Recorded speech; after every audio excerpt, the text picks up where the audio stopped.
Hello and welcome to a special gardener's world from RHS Flower Show, Tatton Park. And this year, Adam, it's a very special year and they are celebrating their 25th anniversary. At the same time as you were born? Similar. But it's a lovely show, isn't it? Because there's a real sense of community when you come here. And it's great that they give such a good platform to young and new garden designers. But also for me, I feel like it's a turning point in the garden season, but this feels like we're celebrating the garden in the summer. High summer. Which today it is. Anyway, here's a taste of what's to come on today's programme. If you're short on space, we've got loads of inspiration, including beautiful planting combinations and great landscaping ideas. We'll explore the floral marquee and shine a light on the best shade-loving summer plants. But that is definitely worth a go. If you want to grow fruit and veg, but don't have a big garden, we'll have advice on crops to grow in pots. There's a rule, the bigger the pot, the bigger the plant will become. And Toby continues the celebration of great northern horticulture at one of Cheshire's finest historic gardens, Arley Hall. Wind the clock back 200 years, and this place was at horticulture's cutting edge.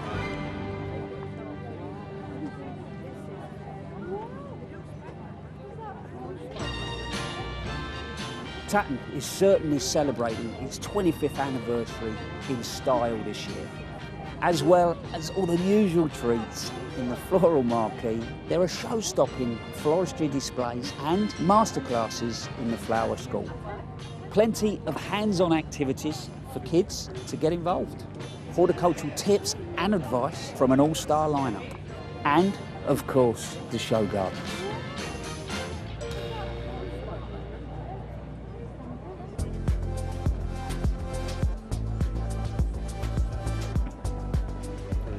Walking into this show, I think we have got a busy day. It seems absolutely rammed with interest. It does, but should we start with show gardens? No better place.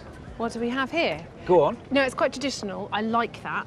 There's 4 almost symmetrical sections that on the face of it you feel like you can see everything, but when you get to the details, you really see so much more going on. I do love these piers. Yeah. You know, which is sort of sculptural take on a arts and crafts chimney. Totally, the peg tiles. Yeah, and says to me Edwin Lutyens, and that idea of the architect and then maybe the plants woman, Gertrude Jekyll. Yeah. You know, and because you look at the sort of colour schemes, but then the materials, all local, the bricks are made locally, the stone is sourced locally. Yeah. It is celebrating all of those people, you know. And I do love that human connection with something that you're creating. Yeah, I get that. Should we go see the next garden? Yeah, I mean, this better be good. this is a great start. Agreed.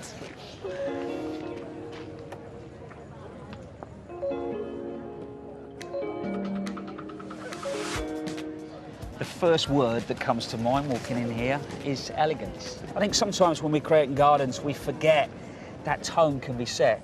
The gravel, pale, then you've got the brickwork, sits really comfortably together, blue detail, but you catch your eye. Look at the drapes there, you've got the blue. They are really nice together, aren't they? And then you've got the dark backdrop, and then baskets, steel edge, basket. I love these baskets. I also love how they've woven the Rosa Glauca in through the willow as well. It's like there's a relationship between the two. Yeah. What about the rest of the planting? Well, the idea with this planting is to represent diversity. Yeah. So there's something from all corners of the world, and that is to show communities from diverse backgrounds living together, working together in harmony. But I think the clever thing with this, moving forward, those times of a big drift, simplicity, and now having to go because we have to plant diversity because of environmental change and the weather in our gardens. So I think this ticks a lot of boxes. Totally.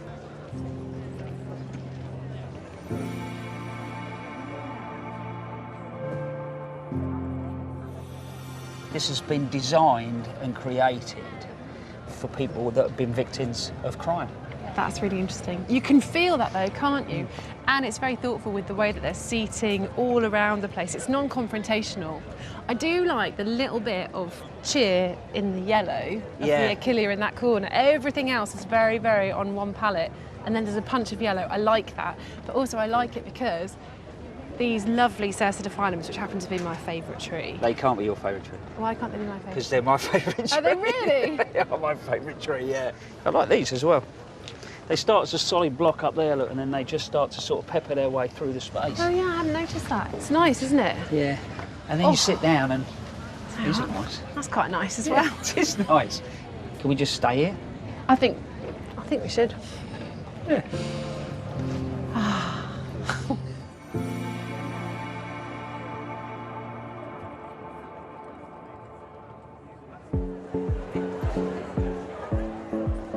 One question I get asked an awful lot is, I've got a shady little spot in the garden. What can I do to add some more interest this time of the year? Well, let's go and see what we can find. So, one of your safest bets? Boom. Ferns. Damp shade, dry shade, you will find one that works in both. And I know they're not everybody's cup of tea, and we think colour, colour, colour. First of all, green is the colour, but think about texture, finish, calmness. That's exactly what they bring. But I need to show you this. Look at that. It's called coniogram. So that is a Chinese bamboo fern. Not a bamboo, it is a fern. Gets to about 2 foot. But look at the growth habit. Wonderful sort of arching. And the leaves, imagine that in a corner with just ping. But it does come with health warning. Apparently, the slugs love the new growth. So for me, that would go in a container, exactly the same as a hosta, and I would keep it well moist. But there is also a little trick that may help you out a bit with the slugs. When you're feeding things like tree ferns with a good old seaweed liquid feed, put it on top of that. And apparently, it keeps those old slugs at bay.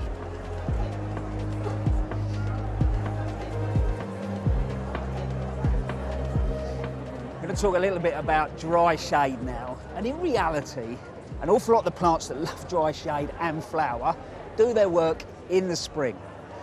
But it's this time of year that we really want those pops of interest. First thing you need to do is prep that soil. For me, lots of organic matter, so either leaf mould or well-rotted manure goes in more than any other place in the garden. And then I experiment. And one of the things I've experimented with that's worked well is Francoa. Look at them as a group of plants. You will get a mix of sizes, but they've got this wonderful sort of green, lush foliage, good shape to it, which covers the ground, clumps over a period of time. And then you get this little bottle brush type flower. This one, soft pink, but you go through to really dark colours. But that is definitely worth a go. Now, if you're looking for a shrub for a shady spot, you cannot go far wrong with a hydrangea. And again, I know people can be a little bit snobby, and I probably was a few years ago, but I've got back into them. That is Hydrangea Annabelle. Imagine that sat under a dark, shady tree, poof, just singing. But in front of that, Actea, which again is not a plant that everybody knows. I've got that growing in the garden, a different variety to that one. So you've got that dark foliage, just about to come into flower. So that's a little bit later summer. That will take good garden soil. So again, it's all about that preparation. So just go and check out these groups of plants, and I'm sure you'll find one that suits your little space.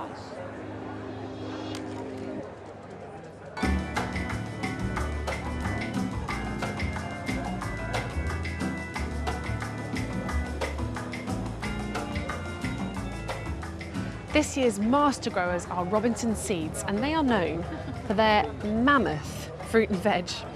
But if you don't have the space to grow massive crops, there are plenty of things that you can grow in pots.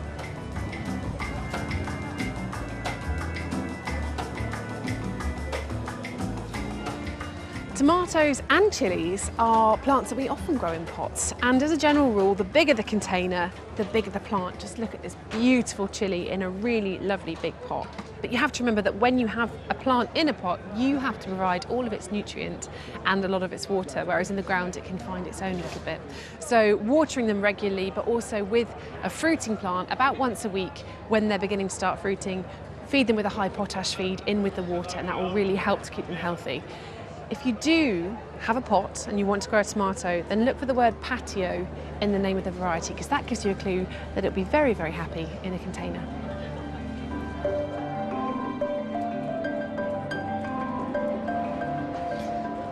If you have a really small space, you can grow really small vegetables. Now these are microgreens, so they just get eaten when they are this size. This one's pea shoot, but you can grow things like sunflowers and lettuce leaves, all kinds of things. You just sow the seeds and then cut them off when they're really, really small. Salad leaves in general are a really good thing that you can grow in a pot. This is watercress grown in a lovely pot, but you can also have things like coriander, lettuce, mustard, mizuna, endive, bitters, all sorts of things that you can sow still now and maybe put them in the middle of the table, help yourselves to some salad whilst you're eating your lunch, and it's a really, really nice way of growing quick and easy crops.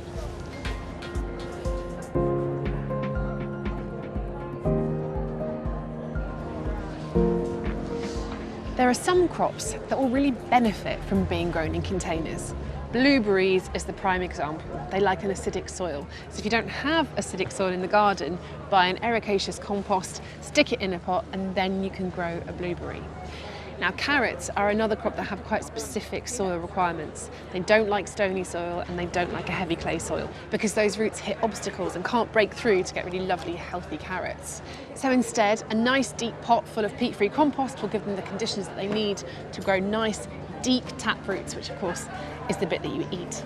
And if you raise the pots higher than 50 centimetres, usually the carrot fly won't find them either. So it shows that sometimes there are actual benefits to growing crops in pots.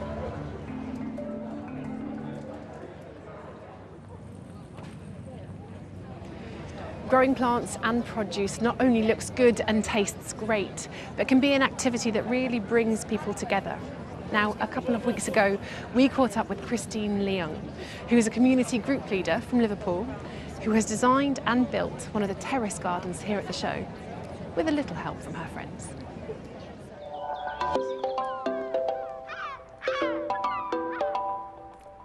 I'm a Liverpool-based garden designer with a passion for working with communities. My gardening journey started when I was a kid. My granddad was a massive grower.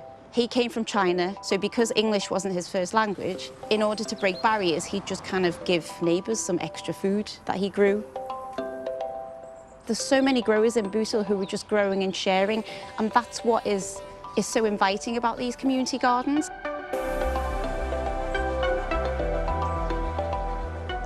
We're at St Leonard's Community Garden in Bootle, and this is where our Tatton journey began this year, and it's the vibe and the energy of this place that's been the inspiration for this year's garden. Hi!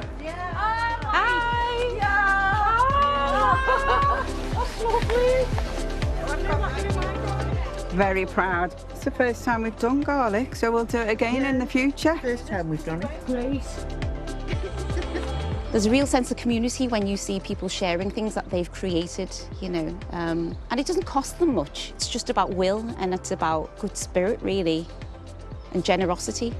Is that gooseberry? Yes, it could be. There's a gooseberry bush.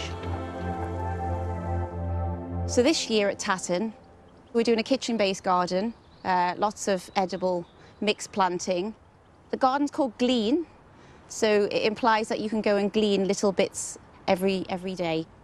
It's inspired by two things. One is food growing, and then it's also inspired by the wildflower projects that we do locally.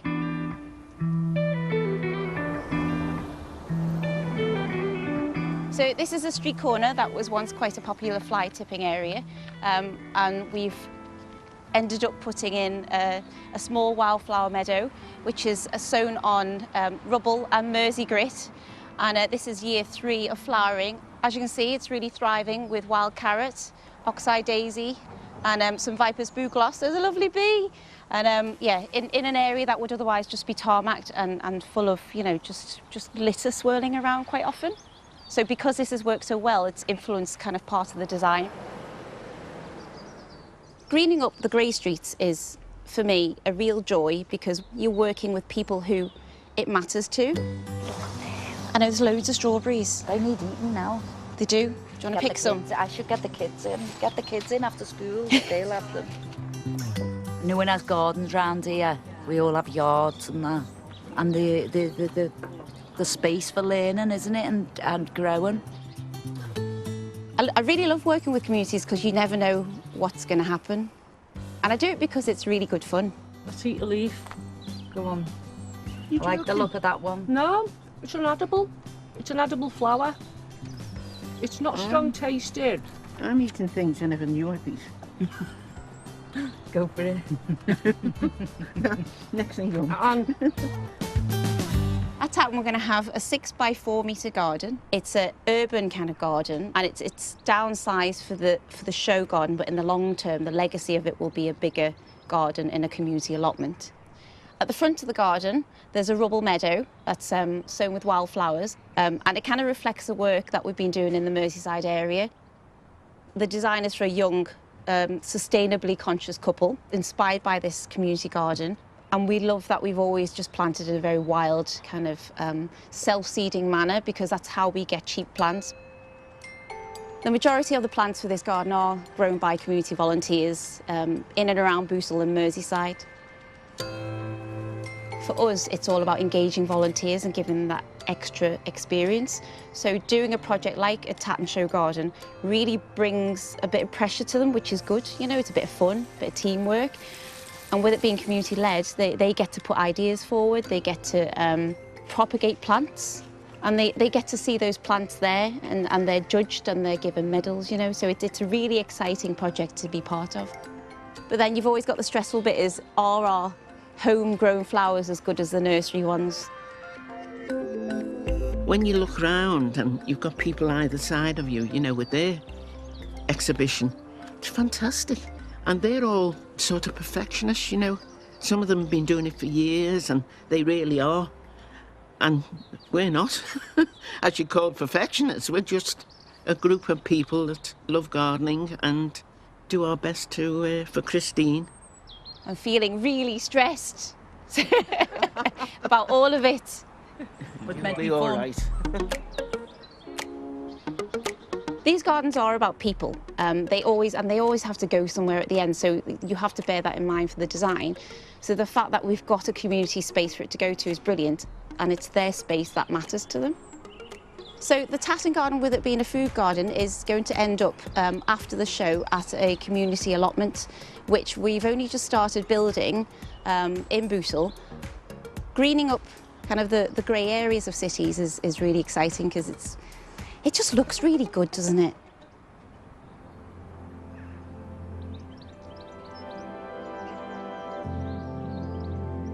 Food is at the heart of lots of things, you know, and whether you see a plant as food or whether you learn about a plant being food is something that brings people together. So if this is an education for people in terms of edible flowers, edible foods and recycling and composting, everyone can do these things, and because we're doing it with a community-led approach, that's really exciting because you're just teaching lots of people and everyone's learning and sharing knowledge at the same time. And it's got a legacy, you know, it's got a really positive legacy. It feels like you come here and you do meet other people who are in dead similar situations, and I think that's what brings people back as well. There's always someone there who you can engage with. We've built a network, a support network for each other, really. Communities are sort of all getting so separated now, and it gives all the people in Bootle somewhere to come and be and enjoy each other's company in a really nice environment. I'd be here every day if I could. It's a real something to be proud of. Oh, Jan Fung's brought in fresh bread. How good is that? I think my granddad would be super chuffed, you know, really chuffed with what we do. I remember going into gardening thinking I don't want to be one of those guys that just, you know, puts the headsets on and mows lawns. I want to be one of these sociable gardeners. I need people around me, and I think that's what brings people together, you know, the food giving, the food sharing, the food growing. Beautifying a space means that you could sit in beautiful places and talk about them and just be happier in urban areas because it doesn't look so grey. So for a volunteer to take Bootle to Tatton, it's brilliant. You really see them shine because they're talking about their work on a platform that they wouldn't normally have.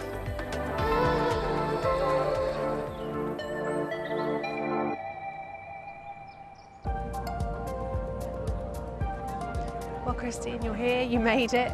How has it gone? Are you pleased? I'm really pleased. It's gone really well. Got a really strong team, and yeah, it looks absolutely beautiful. It does. It looks really beautiful. What's the medal? Got gold. Well done. That's amazing and very well deserved, I have to say. Are there any bits that you're particularly pleased with? The plants are really, really popping out with colour at the moment, so I'm really pleased with them. So they're really hard to time. And then in terms of the hard landscaping, the radiator panels have definitely worked really well. They're beautiful, because you wouldn't know that they're radiators really until you look closely. No, and we sourced them from a scrapyard, and the chaps very kindly squashed them with their trucks. and we've left them kind of just cleaned and natural looking for the aged look.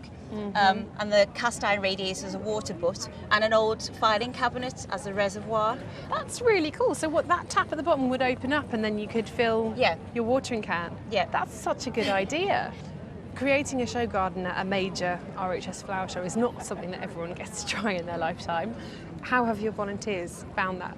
They've absolutely loved it. They love the challenge and they love the excitement, the buzz of being here, you know, and showing off their work.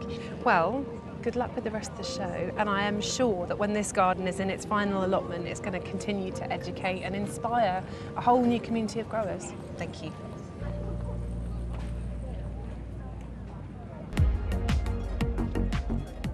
Just like Christine's garden, all these terrace gardens are not just full of practical ideas, but lovely ones that we can use in our own gardens. This just says, welcome home. Just full of joy. Straight away you can see so many of these items in the garden are slightly unusual. They all come from a farmyard. So you come along on the path there, it's off an old machine that would have moved bales on the farm. And then you come across the water feature, which is an old Belfast sink, but that's slightly different shape, and I can see where they used to put the soap. But I do enjoy the way the height of that sits the same as this deck. So as you come up, you're then in a slightly different space. What's the deck made of? It's an old barn door, of course it is. It's got the blue ribbon all the way around it. That ties in with the posts there, but also the back wall. And in front of me, actually it stacks out with lovely little ideas. They're bicycle chains, so they're the verticals for the sweet peas. So it's really cool. It's full of detail, and I suppose even though it's not a big space, you could sit here and just enjoy that detail.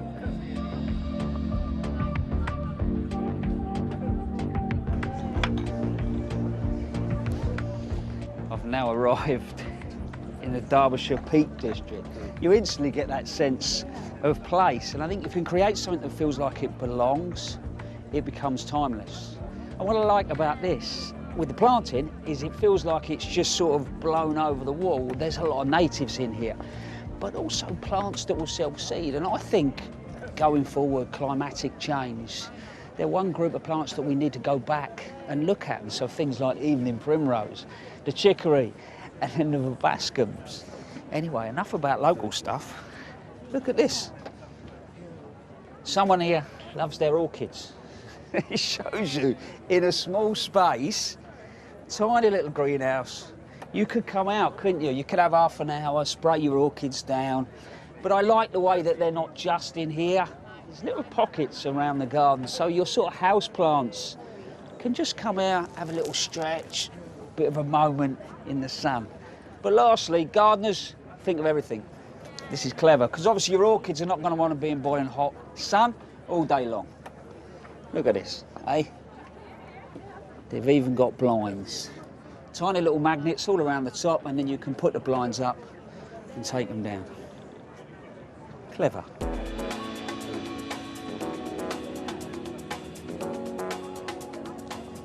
feel like I've just walked outside of the back door, cup of coffee in hand, lovely early morning, moment of peace.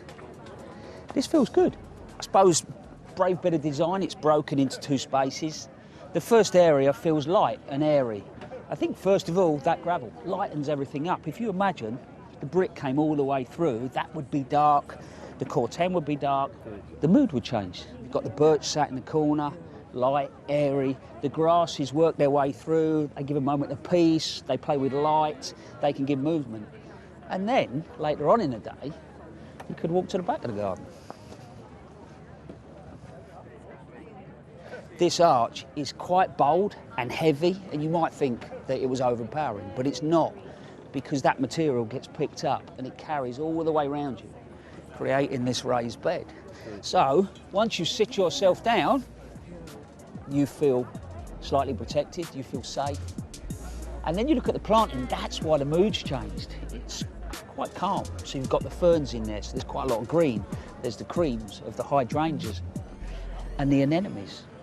As I said, it just feels like the end of the day.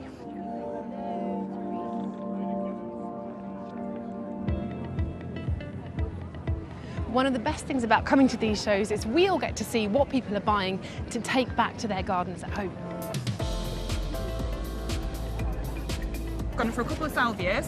Yeah, There's a painted fern down the bottom. I see you've been doing some shopping. Absolutely, Dahlia shopping. Yes, we couldn't resist them. It's like a tequila sunrise. Is that what it's called? I have no idea, probably not, but it is to me. How's that? I've messed your hair up now, sorry boy.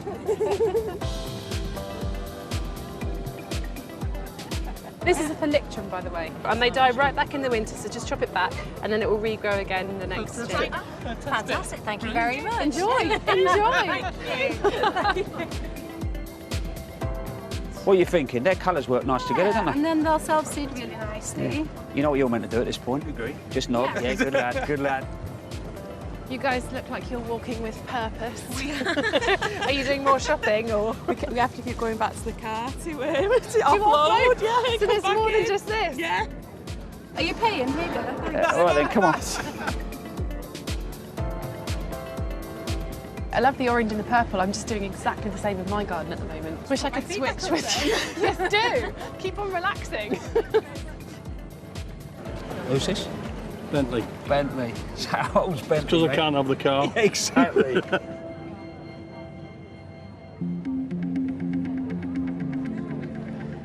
Tatton is a show that is full of ideas for greening inner city areas. Now, in an urban environment, space is at a premium. And let's face it, most of us have to find parking for at least one vehicle. So our gardens really do have to be extremely multifunctional.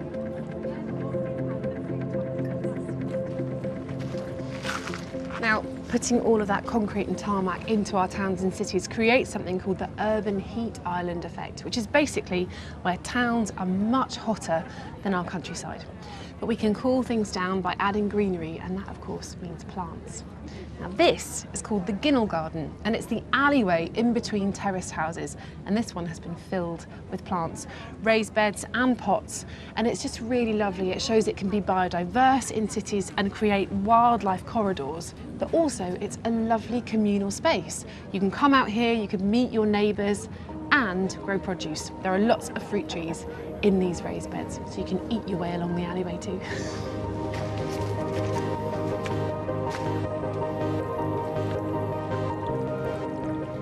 This garden is what a new build could be if greening the urban environment was at the forefront of the planning.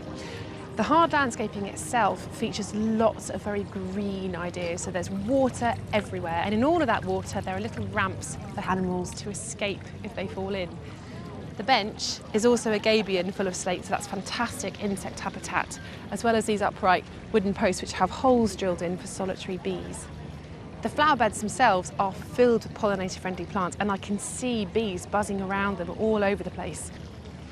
Around the edge of the garden, you have native hedging, so that's really good for corridors for wildlife and at sequestering lots of atmospheric carbon. There are also 2 feature trees which will also sequester that carbon. There's Prunus cerula and there's Hawthorn prunifolia. They're really beautiful, and that one comes complete with a bird's nest. So it just goes to show that even in a new build and a normal sized garden, you can do an awful lot when it comes to making an urban environment a little bit greener.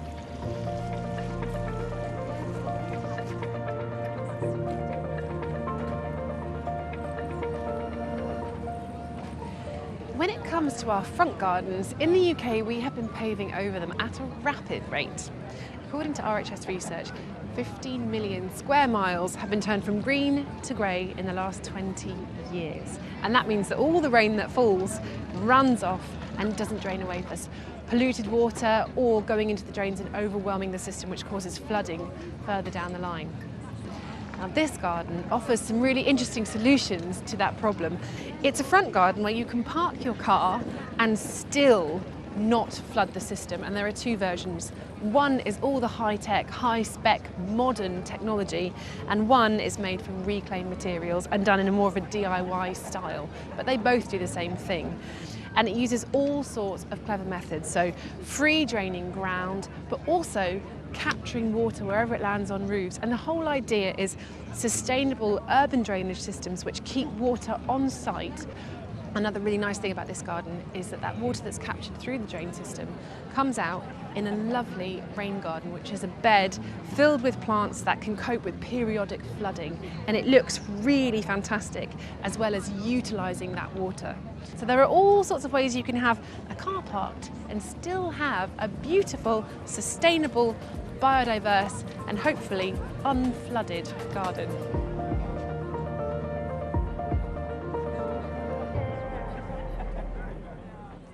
I feel like we've seen so many great ideas and gardens already, but we're only just scratching the surface really. There's still so much more to see. Still to come on today's programme, we'll explore three-dimensional gardening in a new feature here at Tatton, the Creative Cubes. There will be endless ideas in the long borders, small spaces which demonstrate that anything is possible on any scale. And Toby doubles that inspiration in a visit to one of Cheshire's finest gardens. This is Arley Hall's world-famous double herbaceous border. I mean, just incredible. Now, Tatton is the only place that the RHS run a young designers competition, so that next generation can come and have a go on a big stage. Well, a couple of weeks ago we caught up with Callum Corrie, who I would say has definitely thrown his hat in the ring and going for gold in more than one way.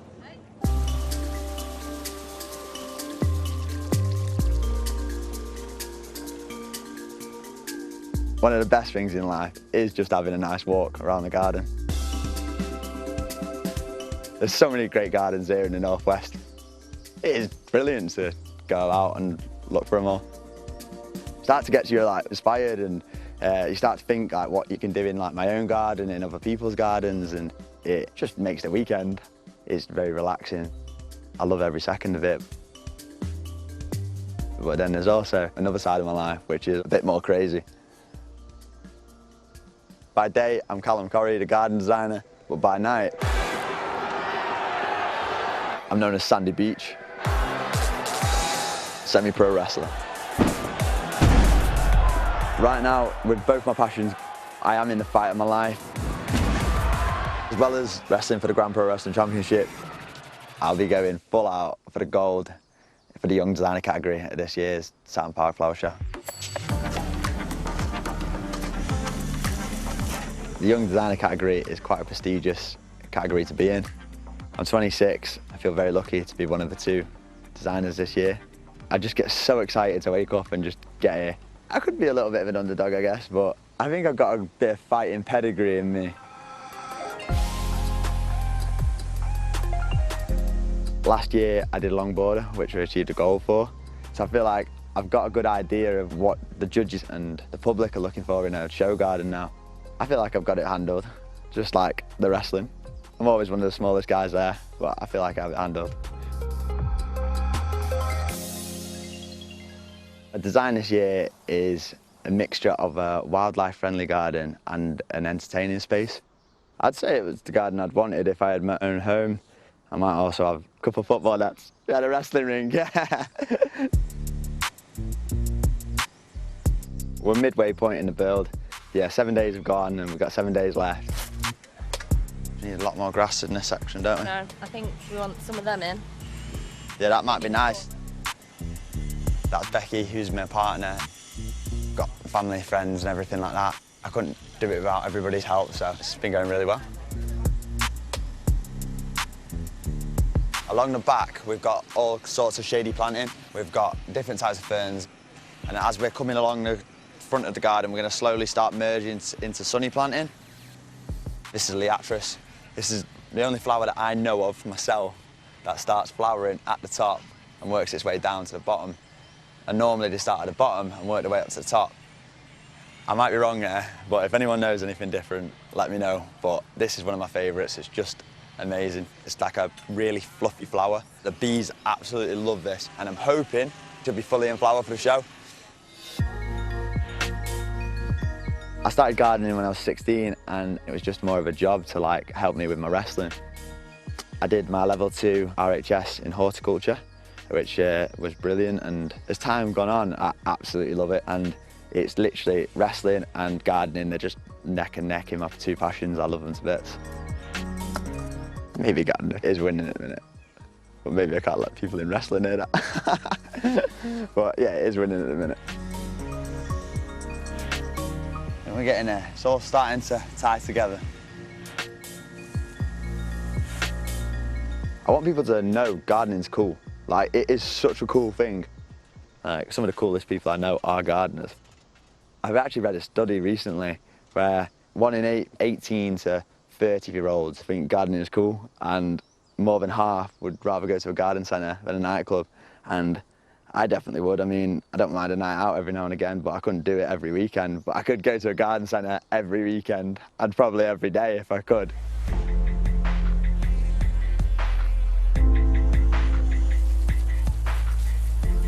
Got my hornbeam tree here, and my favourite feature of the garden is my little bird's nest up there. As long as that's there, I'm happy.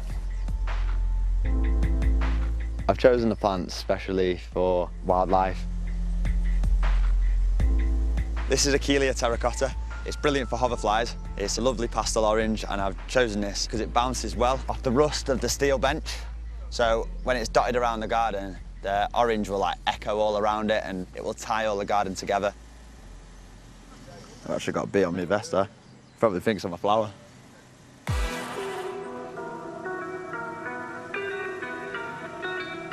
Wrestling and gardening is so similar in so many different ways. In the flower show, there's a lot of passionate people about. You get all the people coming up to you, and you get the oohs and you get the ahs, and you get them in wrestling as well. You just get them maybe a bit louder and a bit more screamed at you.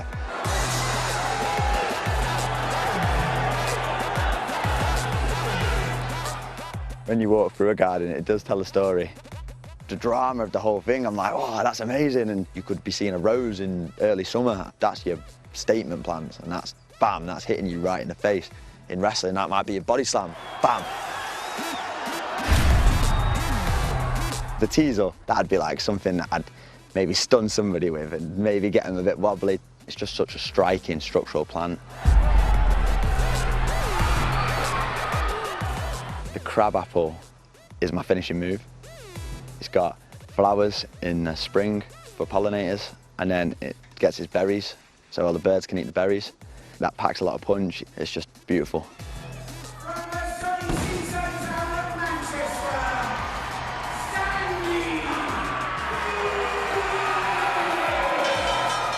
It's the dream. Wrestling on the weekend and then building a flower show. Like, that is literally the dream. I'm living the dream right now.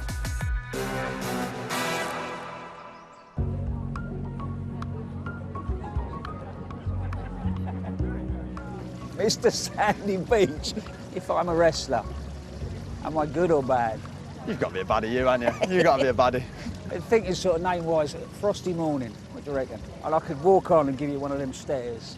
Frosty Morning versus Sandy Beach. Exactly. I tell you what though, plants, people and habitat, you seem to have nailed those three elements. You know, the planting, absolutely stunning, loads of habitat, but places to use. Is that what the thinking was? I wanted it to show people, like, you can come in here, you can have a drink, you can have a relax. You might see a blue tit fly across the trees, you might see a hedgehog scuttle along the grass, and all the wildlife in the pond. I just wanted it to come alive with wildlife, because I love that kind of stuff. That's been full of bees and everything like that already, so I can't wait for people to come and be like, oh, it's working already. Last year, a border, gold medal. This year, what did you get? Gold again. What did that feel like? Oh, it's just the best feeling in the world. It's just incredible. Come and give it us. I was like trying not to cry, and I was a bit like, oh God, don't look at me. But nah, I'm absolutely buzzing, absolutely buzzing. What's next? Do you need an apprentice? Looking at this, I think you might be a little bit further up the chain than an apprentice. No. Do you know, I think the next few days, you stood at the front of this, engaging with those beautiful people. They're not just going to love this. They're going to think the world of you as well. Oh, well, hopefully, fingers crossed. Well, shall we ask them? Do you love this garden? Yeah! How does that feel? It's pretty good, it's pretty good. Yeah. Brilliant. Amazing, amazing.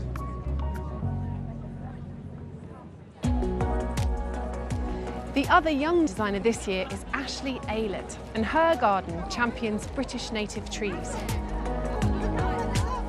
Well done, Ashley. Thank you. It's really beautiful. Talk me through the garden. So the garden is all about showing that since 1850 we've lost 49% of our trees outside woods, and what we wanted to do is kind of show the public what they can do to stem that decline. Yeah. The trees and hedging and saplings are all grown from seed in the UK, right, to kind of show how we need to stop pests and diseases coming in from abroad, especially stuff like Dutch elm disease and ash dieback. And the trees themselves, any particular sort of favourites or? I love a hawthorn. It's just, yeah, it's great for insects, it's small and compact, and really anyone can place it in their garden. Totally, and they're edible. You can eat the leaves and the flowers and the fruits. fruits. Why would you not have one? It's like the perfect tree. And a lot of the species that you've got are sort of UK native wildflowers, aren't they? Yes, like we've included the meadow sweet here and the rag robin, and that's just because they're going to be much better for wildlife and kind of gives that food source from like spring to autumn as well. Mm-hmm. In terms of building this, because it's your first show garden, yes, how has it been? Yes, it's been a whirlwind, and hopefully, yeah, we've made a garden that really is inspired by the countryside. You're very modest about it, but you have actually won some awards for this as well. Yes. So I've won Young Designer of the Year and we won the Construction Award. It's really well deserved. It's a beautiful garden and I really hope that everyone loves it. Thank you.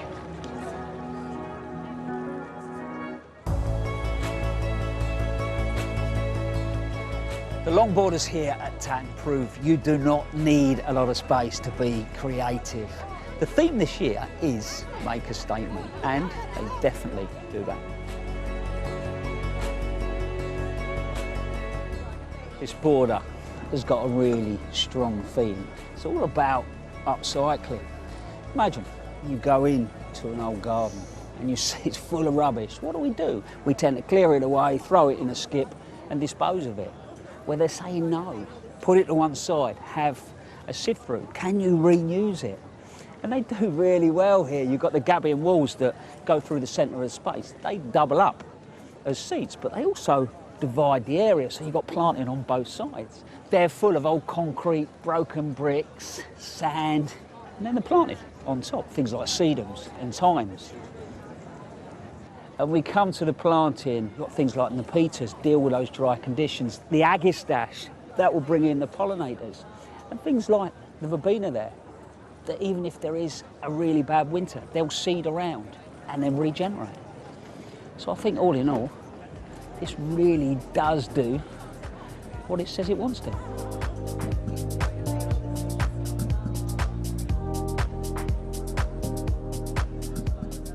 I like this because this does exactly what it says on the tin, and in a very elegant way. If you look, those steel gabions, that's a representation of the Manchester skyline. But the next bit is that importance of green space, and I love the way that the planting sort of more or less engulfs these structures.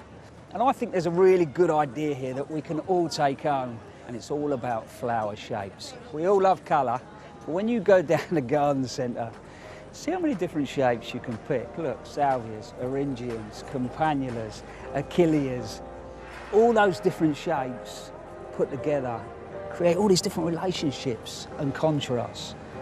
And there ends up being just this sort of real elegance. I love it.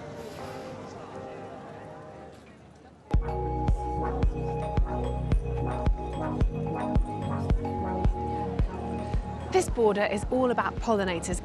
There's water and there's logs for habitat, but there's also a huge range of different plants, mostly in blues and yellows. So for the yellows we have Achillea, there's Coreopsis, there's beautiful Ligularia flowers, which you don't often see, but they are quite covered in bees, but also blues. So we have Nepeta, there's Verbenas, there's the classic lavender, and all of these colours that are on the UV spectrum are easily seen by pollinators.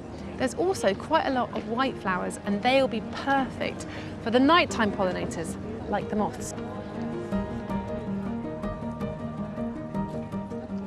This is a really lovely border, and it's representing a front garden, even complete with a willow woven door and a woven willow cat. What could be better?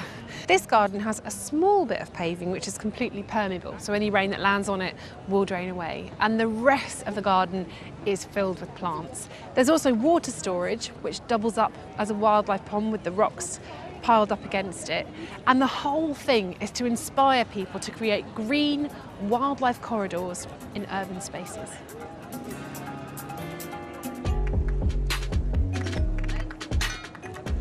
The whole theme of this bed, rather unusually, is based on the colours of a pumpkin. It's like an updated bedding scheme, so it's got lots of oranges and reds, but also it features a couple of pumpkin plants too, and then that continues through the whole border. There are edibles and ornamentals mixed in, so you've got chard, there's courgette, there's fennel, but then there's also beautiful bright flowers like poppies, tithonias, and in amongst it are lots of perennials. It's a really, really beautiful and lovely idea.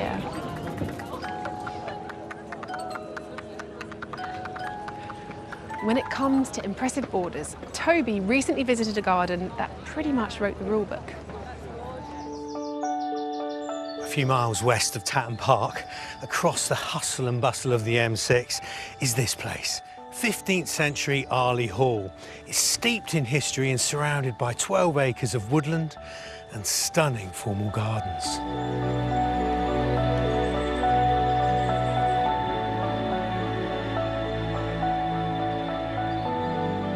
The gardens here at Arley, they go way back. I'm talking early 19th century. There are formal ponds, eye-catching vistas, and the architecture of topiary. Well, so far, so expected, you might think, for a grand country garden. But wind the clock back 200 years, and this place was at horticulture's cutting edge, with an idea that was so white hot, it's still influencing the way we plant today.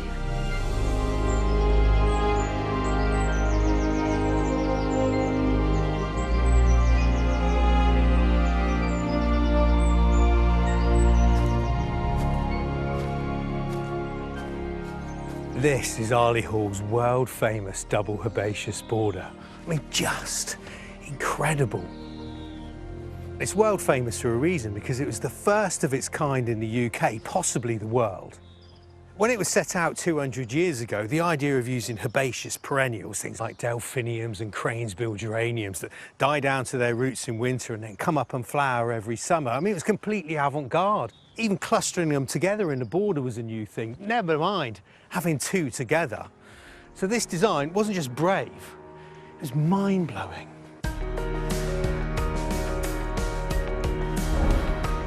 The scale of this place is just incredible. The borders are a full 75 metres long. You know that expression, go big or go home? It could have been invented for this place, because this bed is 5 metres deep, path 4 metres, then another 5 metres of flowers. And the length, well, it's about as long as a football pitch to my eye. But you can forget jumpers for goalposts. Topiary Tower's had a bit of class. The planting here is really clever, because at first glance, it looks like there's symmetry on either side of the path. But yeah, the same plants appear, but they're not quite opposite. They're slightly out of kilter. The shaken symmetry leads the eye, one border to the next, all the way down to the end. And as you look down the border, because you've got these nodes of colour, well, it creates the illusion that they're joined together. It bunches them up. and makes the borders look even more abundant than they actually are. Each year at Tatton Park Flower Show, designers are challenged with creating a border that's just 7 metres long and 1.8 metres wide. By my tape measure, that's exactly half of this section here. And already I can see it has all the ingredients for creating a prize-winning border that you could try at home. First up, there's a good mixture of foliage, shapes and textures. Now, I love chocolatey leaf plants because they create such wonderful contrast with their neighbours. Now, you see this Lysimachia? I'll put that next to the flowers on the Astrantia there. See how much brighter they look? There are flowers for now with the delphiniums and thalictrum, but also blooms to come, like the helenium. And most important in a border design that has lots of herbaceous plants, there are knitters. You see, because herbaceous plants disappear and come back each year, they're always different, and gaps are just an inevitable part of having a border like this. And the knitters, like geraniums and Astrantia, because they're gently spreading, they tie the design together. Keeping these borders looking so seamless is head gardener Gordon Bailey. The plant list for Arley must go on forever. The gardens here are just so full. I mean, you must propagate an awful lot of plants.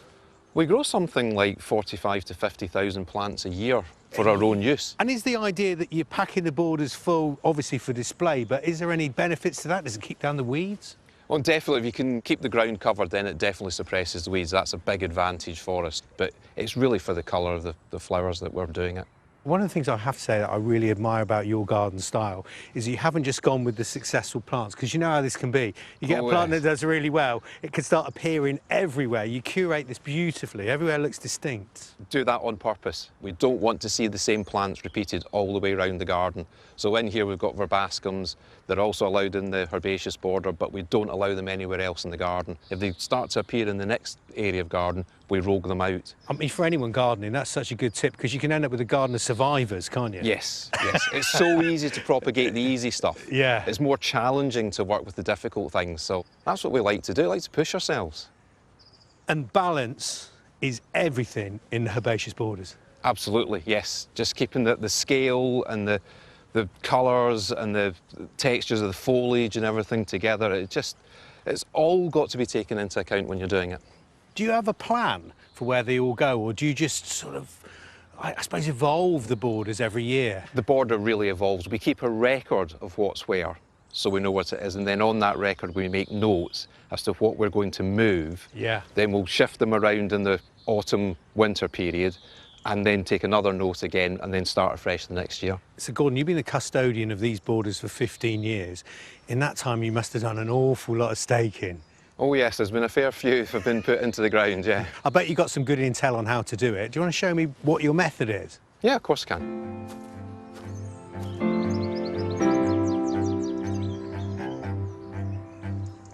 I see this one's outrun its original stakes, isn't it? Yeah, it's got away from us a little bit, so we can...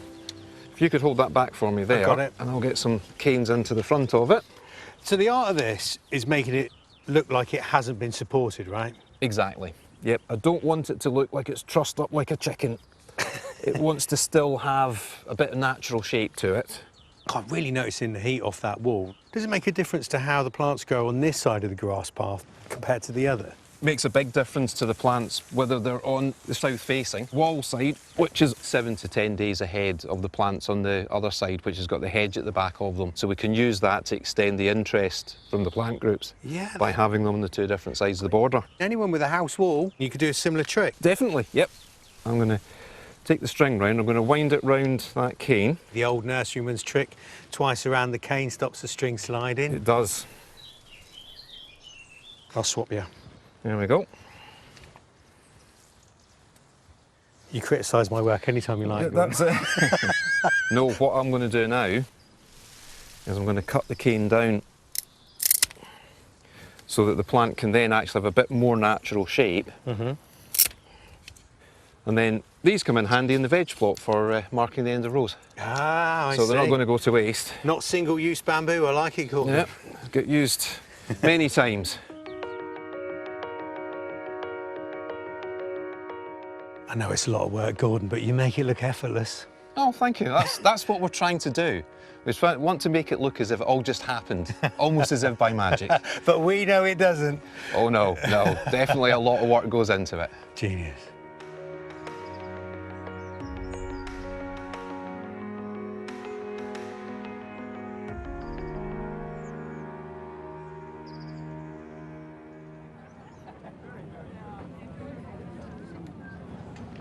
So these look interesting then. So creative cube. Yeah. Yeah, go on. Well, I think the concept is to show people that gardens are not just the flat surface that you plant in, but in fact, they are the whole 3 dimensions, the uprights, the over-the-top bit, and it really frames the space beautifully. That framework straight away makes you very aware of the space that's not filled with plants. Like the negative space of a garden. And how it moves around and it pops up and it drops back down. Yeah. You've got this big sort of structure in the middle that Yeah. starts to drive everything else. Come on, let's go and have a look at the others. Yeah.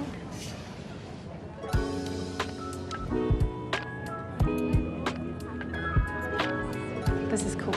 Yes. It feels like you should be in it. Yeah. Doesn't it need a person? It needs a... Probably not me, but it's very much like this is someone's space, isn't it? Yeah. The shelves, the shoes, and all the hanging bits. So yes, you do need to have someone in it. Cacti cupcake. Yes. But also, look, herb table. They've actually turned the table into a pot full of herbs.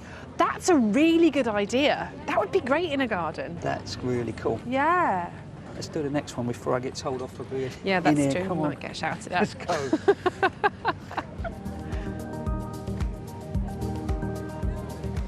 See, this is good. It does make you smile though. It does. I think the idea of this is a 1950s living room, complete with stripy wallpaper, chairs and table, and then a shag pile rug made of festuca. Who doesn't love a shag pile rug, eh? I really like it. And the thing is, you would never have done this inside out concept without having had the cube in place to give that idea. I think you're right. I think what it does is it makes these just 4 pieces of living art. Yes, I agree with that. I'm getting it. Okay. Slowly but surely.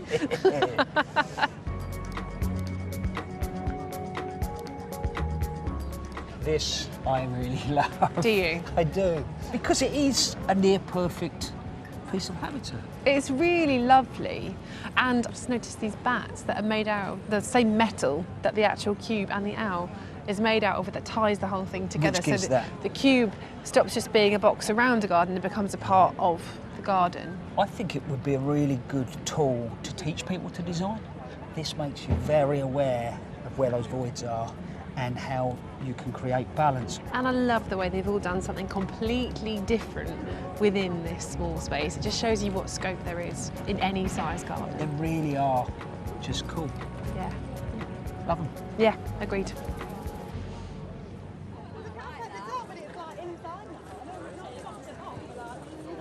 It's been such a lovely show this year, don't you think? It has. I've been wandering around and I now feel completely chilled. Do you? Yeah, I do. I think I feel the opposite. Now that I actually have a garden of my own, I just think I want that thing and I want this thing and oh, maybe I'll try that and so many ideas. Walking around the Terrace Gardens, there's some wonderful little ideas, and then all of a sudden you come across like one of the new designers and you've got full of that excitement and Yes. this is what I want to do for a living. So, Yeah. and then you've got the people. I mean, it is a good show. It is, it's lovely. But I'm afraid that is it from us at RHS Flower Show, Tatton Park. But if you fancy coming and having a look yourself, it's on all weekend. Monty will be back at Longmeadow next week at 8 p.m, but until then, it's goodbye for now. Goodbye.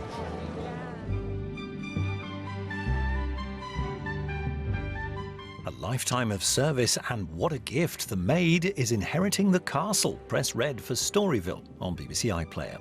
Kicking off 8 weeks of the very best in classical music. Your seat is reserved for the first night of the proms. Next on BBC Two.